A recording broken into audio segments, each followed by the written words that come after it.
This podcast represents my opinion and the opinion of my guests.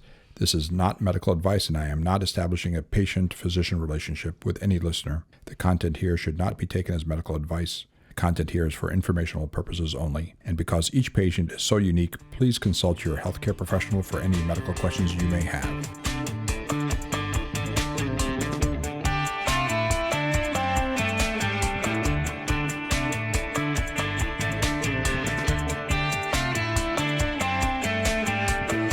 Welcome everybody. It's producer Seth. We were expecting Vanessa back today, but she is dealing with a bird in her house attacking her while she has a migraine at the same time. I don't know. She texted us and I was like, it's only 12:30 p.m.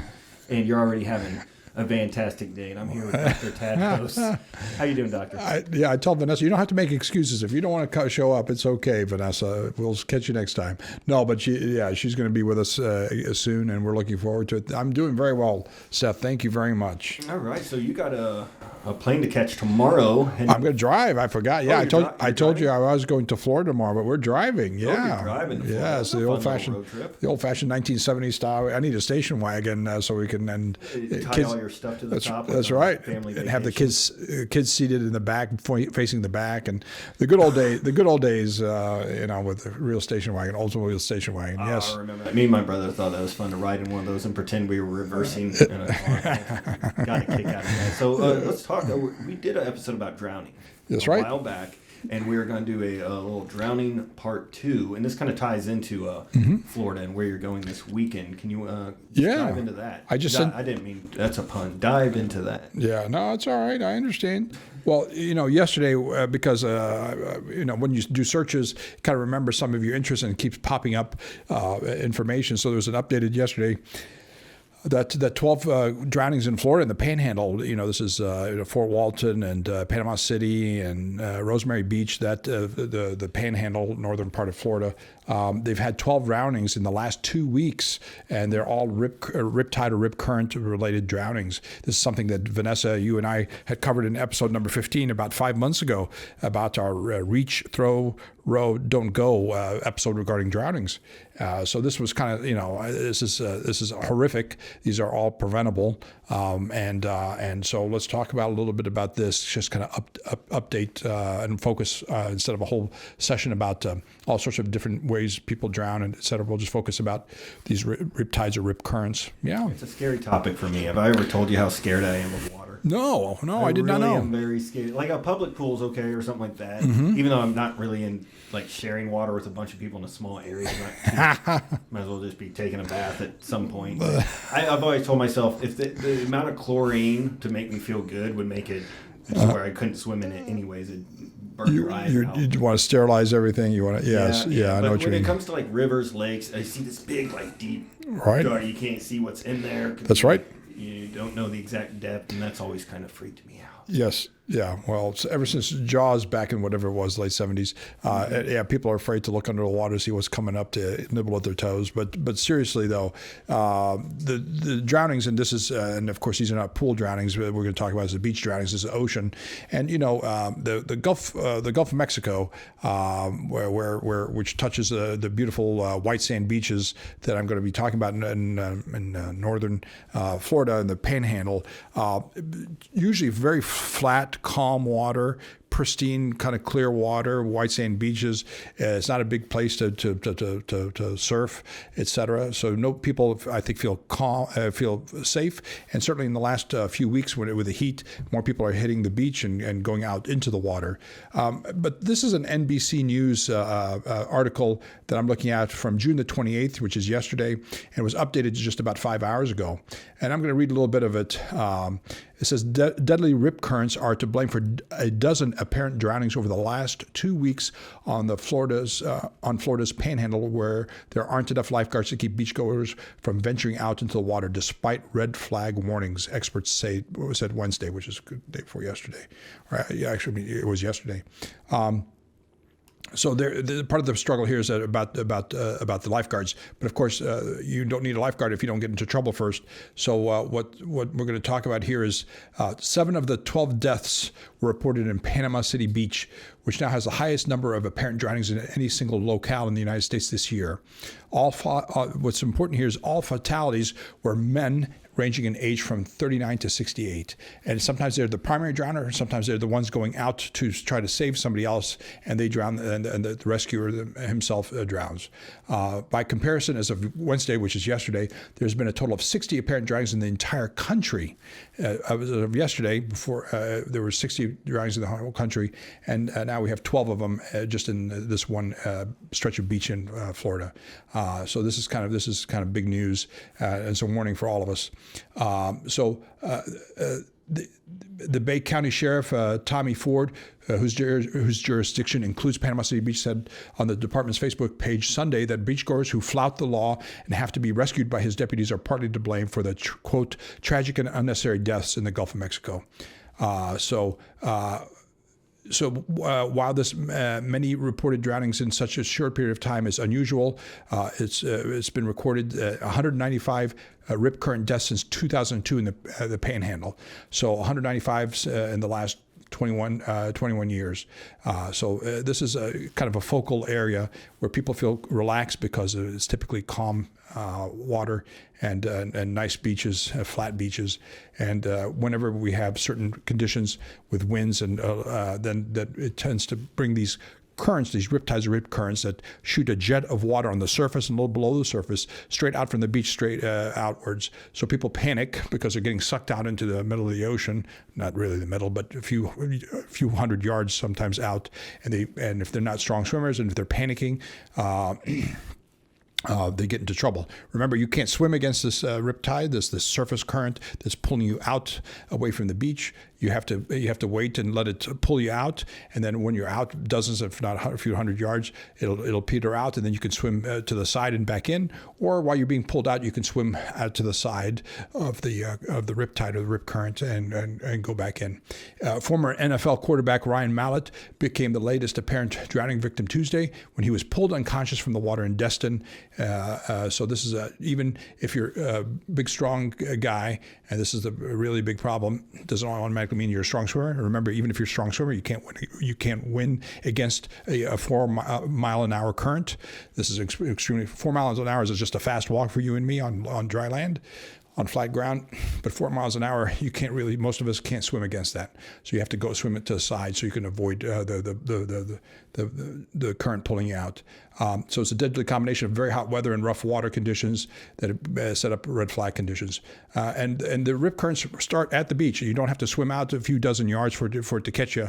It starts very close to the beach. So it's important that your kids who may be at knee-deep water and stuff like that, they can be also sucked out. I remember we were in Florida when I want to say I was about 10 years old. Yeah. And it couldn't have been more than up to my waist maybe. Mm-hmm. And we were hanging out, and all of a sudden it just starts, this was in Cocoa Beach. Yeah. And it just starts pulling, and it's just the creepiest, scariest little feeling there for a second. I was like, oh, like that was... Yep. Like I felt like all of a sudden I was helpless for a moment. Yes. And that the ocean was like, you're mine now. But then I was able to just kind of, swim back against Absolutely. it a little bit. But yeah, it definitely is a creepy, scary feeling. Yeah, it slips. Yeah, it's not heavy. It's not big surf. It's not heavy. It's not heavy crashing waves.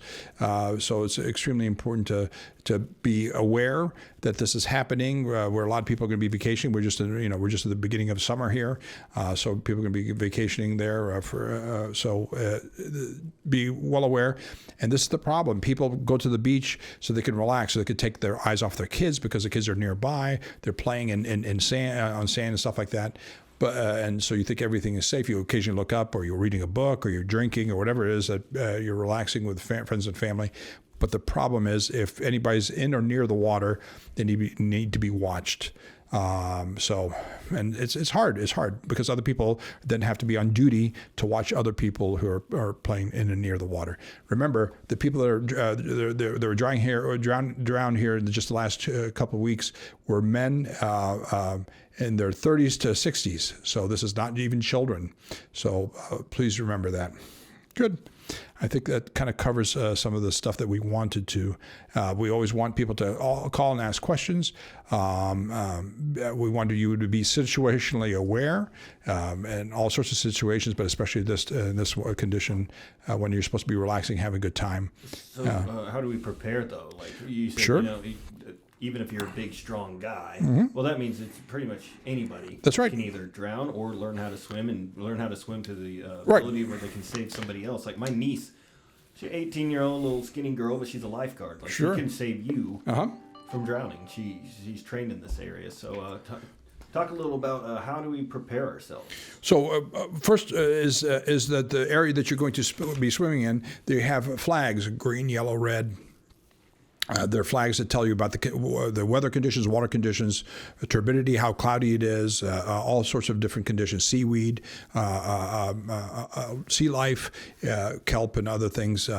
So it kind of warns you. So take it seriously as you're walking onto the beach, past the showers, past the bathrooms, or walking on the walk down. They should have signs that show you what's happening. That's the first thing. Take it seriously. That's the first thing. Number two, learn how to swim. At our last podcast number 15, Vanessa and I forgot to say drown proofing is a large part of it is learning how to swim. You don't have to be an Olympic style swimmer. You need to be able how to float in situations where panic tends to set in, and you need to be able to swim at some competent level. And whether you join a swim team, whether you join a swim club, whether you take lessons, it's important. Adults also, and Vanessa and I both taught swim lessons to adults, just like you. People are afraid. They're afraid to put their face in the water. They're afraid to go anywhere beyond, waist deep or knee deep and stuff like that. People think that they don't have to learn how to swim just because they're on a boat or on a dock and stuff. The answer is absolutely. Anywhere in and around the water you need to be able to drown proof in other words, be situation aware and know how to swim. Yes, swimming can involve, if you fall into the water with clothing, if there's nobody else around you, etc. There are different conditions that are, even if you know how to swim, that is quite difficult. But that's learning. That's one of the important things. And once again, you don't have to know 4 or 5 strokes. You just need to know 1 or 2 basic strokes, plus being able to float in different positions and different, on your back or with your face down, and be able to take a breath. So this helps you if you get a cramp, if you're tired, if you're having breathing problems or anything like that. If you're able to float, it's life-saving, literally. And you learn all these things whether whether through swim classes or swim clubs or swim teams. Several of these things, not everything, but also their basic life or their basic lifeguard classes. You don't have to become a lifeguard to understand some of these concepts. Just like people take basic life support and advanced life support to learn how to do CPR and stuff like that. Just swim classes, we have the equivalent for that, for being able to help yourself and others in dangerous situations. Remember, kind of the motto that we talk about is reach, throw, row, don't go. Unfortunately, these men that went, some of these men that went out to rescue loved ones or relatives, other people, they went into the dangerous area, the rip currents, and they got into trouble themselves. So to reach is if they're with a pole, with a towel, with your arm, with your leg, but where you're safe. This is oftentimes at the side of a pool, but you can do this also at the beach. You throw something that floats, whether it's floaties or life preserver or a ring buoy, or a lot of people have chest, like a cooler or a chest, and stuff like that, so that it kind of for people to grab. And then row, a lot of people can row out to make sure nobody can tip you over, or else both of you can be in trouble. But the idea is don't go, because this is what's been happening, is that we have people going out there that are marginal swimmers or weak swimmers, or they've been drinking and they can't swim very well on top of that, and get into trouble trying to help other people. And then instead of one person drowning, 2 people drown and stuff like that. So, yeah. But yeah, take the flags seriously. that are marked on the beach. Remember, there's only a handful of lifeguards. Vast majority of the beach is not within a good eye shot of a lifeguard. So other people, other adults, other responsible people have to be aware of the people around them and what's happening there. And the other thing is sometimes if you see somebody that's doing something foolish or somebody may get into trouble, you have to speak up. I know it's embarrassing. I know people sometimes get angry that your nose is in their business, but just say it out loud. Say, hey, this is what I'm worried about, and I was walking out the water. I was watching it for my kids or whatever, my family, and I can see that your family member or their friend may get into trouble pretty quickly. So it's okay to say some things like that politely, just briefly, and go from there. Yeah. I did some drown proofing in the Army. Yeah. How did they do it with you? Yes. Well, we were in a pool, and you have your gear on, and they spin you around and throw you in, and you got to strip it off. And then there's also a part where you have to backstroke with a rifle. Yep. I think 20 yards or something. Yeah. You have to just do a couple different things. We're not Marines, so it's not something we do all the time. It's once or twice, I think. Yeah. During your entire career, you'll have to do drown proofing in the Army. Not a ton of fun, but. Yeah, because like I said, I'm not a big water guy. I can't. I have to stay moving. I can't understand the people who can tread water for an entire day. I couldn't do that. I gotta keep moving. Treading water is all this. It doesn't matter what your body style is, or body habitus is, how much muscle, how much fat. That all these things are possible. Whether it's floating, treading water, which is your chest and head straight up in the water, and you're moving your arms and legs to keep your chest, your tops of your shoulders and your head and your neck above water, or floating on your back so that your face is above water with your rest of your body floating or dangling below, slightly below the surface. All these things are doable, and without life preservers, etc. So this is, by the way, personal flotation devices, PFDs. These are life preservers and stuff like that. Whether you're water skiing or snorkeling or just in a boat, are extremely important. A lot of people just have them in the boat. They'll have them on because it's hot and stuff like that. But the problem is that when you need them, and you can't swim, and you fall out of the boat, or the boat flips, or somebody hits you, hits the boat, etc., then it's very hard to be able to find one and put it on. So that's the other thing that I want people to recognize. Yeah, good. All right. Thank you. Stay safe during your time in Florida. That's right. Absolutely, I will. Everybody, thanks for tuning in and listening. NotYourDoc.com for past shows and your amazing blog, Dr. Tadros. You can contact us there at the website or notyourdocpod@gmail.com. Again, stay safe in Florida. Everybody out there, stay safe as well. And we'll see you again. Thanks, Doctor. Look after each other. Bye now. Thank you.